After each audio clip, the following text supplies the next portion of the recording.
Hey, what's up? Welcome to the Rehab Mobile channel. Thank you so much for coming to check out this video. I'm sure it's going to be of some benefit or some help to you. I'm Dr. Toby. I'm a physical therapist. And in this video, I want to talk about how to relieve wrist pain that's oftentimes due to doing exercises where your hands are planted on the ground.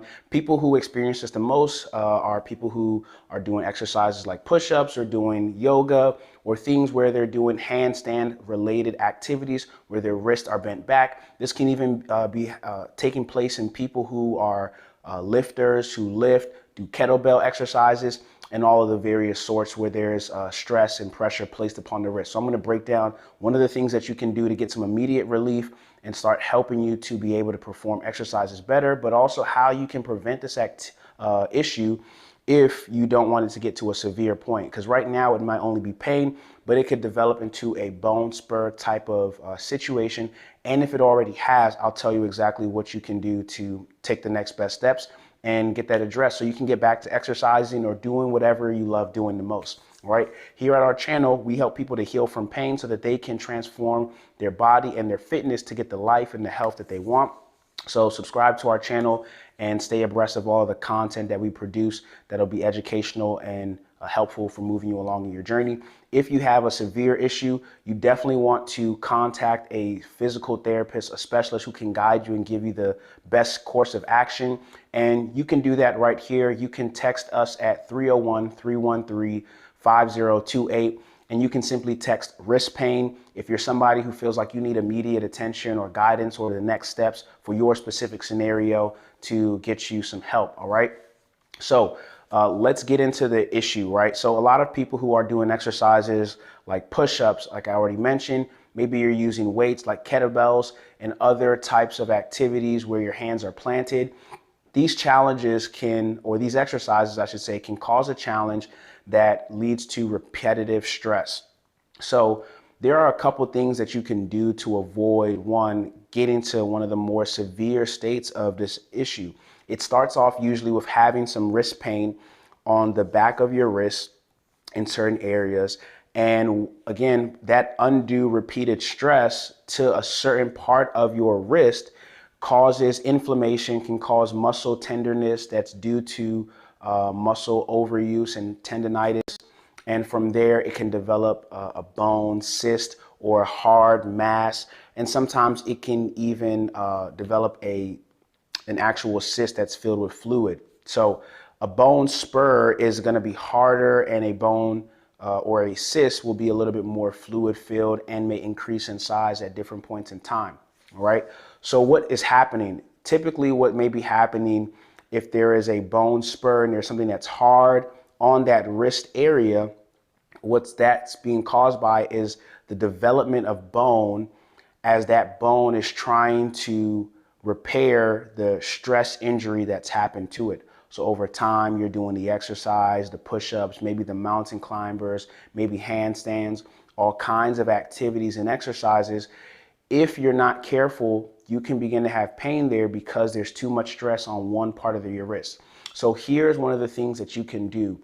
It's really simple. Changing the wrist position of your form and your exercise can make a huge world of a difference. And I do this personally even when I exercise because I'm aware of this kind of condition. You might be doing push-ups. You might be doing all kinds of things like I mentioned, handstands and yoga, or cat dog or bird dog, different kinds of activities. But changing where the pressure is being applied to your wrist can relieve certain bones in your wrist to help you relieve stress in that area and prevent you from getting to the worst case of the scenario. All right. Now, the other thing that I'm going to show you in a moment is really helpful if you've gotten to the point of maybe having a bone spur on your actual wrist, and you'll know because it's probably hard. Again, if you have a specific question or are unsure, the best thing to do is to talk to somebody who cares and actually knows what they're talking about. And you can simply do that. There is a link in the description, or you can text our office number. Again, that'll be in the description as well. But the main thing that you want to realize is by changing the position of your wrist, that can help you to relieve pain and also to be able to do exercises longer and improve your discomfort that you have when you're doing certain activities. That wrist position change makes such a huge world of a difference. And if you're aware of it when you're exercising, this can help you to be sensitive when your wrist begins to feel more tender while you're exercising. During the exercise training session, you can change and alter the position of your wrist and how you're doing the activity so that the force is not overwhelming you. And so again, during the actual exercise, when you're doing it, changing your wrist position is another key strategy to being able to tolerate and do more activity. The other element of it is that by changing your wrist position, you actually help to prevent overstressing that aspect. But let's address for those who probably may have discomfort already. One of the things that might be able to help you, depending on your scenario, is doing some distraction. And what that's allowing you to do is to create more space in your joint. A lot of times people may begin to feel limited wrist mobility, meaning they can't move their wrist all the way back anymore. Because of the development of that bone mass, they have limited range of motion. And so one of the things that can be helpful is taking your fingers in your hand, wrapping it around your wrist, and doing some distraction.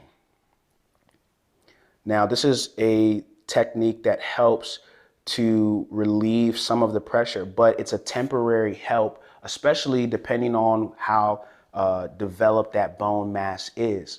All right. So it's something that can provide temporary relief.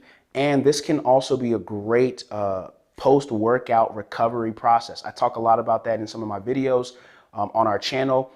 We have a lot of videos where we encourage athletes to, and people who are physically active and fit and who just want to stay healthy, activities to recover yourself after you've done exercise. And so this is one of the things that if you've been doing a lot of wrist exercises or things that put stress on your wrist, you want to incorporate this into your recovery process. Distraction of the wrist helping to relieve stress and pressure and to move some of the fluid and inflammation that may develop because of the stress and the pressure that's on it. That distraction is really helpful and can help to increase the range of motion. Now, if this doesn't help you, that's not a problem, because what it simply means is that there may be some other factors contributing to your wrist pain. It may not necessarily be a cyst, or I'm sorry, it may not be a bone mass. A cyst is another kind of injury that is not related, that's related, but it doesn't take you down the same exact pathway in terms of the solution to absolving that situation. Dealing with a bone cyst is a different kind of, dealing with a bone mass is a different kind of situation that you have to address in a specific way. And the distraction is great for prevention, and it's also helpful for providing some temporary relief and improving mobility over time. Again, if you're someone who has been challenged by one of these situations, it's going to be most helpful for you to talk to somebody who knows, who can give you guidance and give you specific exercises that are helpful for you. And one of the things that is also going to make a difference, like I already mentioned, is changing and modifying your form to be more effective for the activity that you're doing. So I hope this video was helpful. You can definitely leave a comment. We respond to a lot of the comments that we get. And so leave a comment and let us know what you found most helpful about this video, what other questions you might have, and share this with somebody who it might be helpful with, a gym partner, a buddy, a friend who has been complaining of pain. I'm sure they'll be grateful and helped by it a lot. Again, if you're somebody that's been having wrist pain and you're trying to figure out what's going on and you need some helpful answers, all you need to do is text our office number, text wrist pain to 301-313-5028, and we'll send you some more helpful resources and information to get you along the way and get you back to being physically active. I hope this was super helpful for you, and I hope you gained something beneficial from it. Try the distraction of the wrist. It can be very beneficial. And again, not every wrist pain or injury is the same, so this may not be the particular diagnosis for you, but you might just need further guidance in a clinical specialist, someone who's knowledgeable, like a physical therapist, a healthcare provider can make the difference in helping you understand what exactly your situation requires. So I hope this was helpful.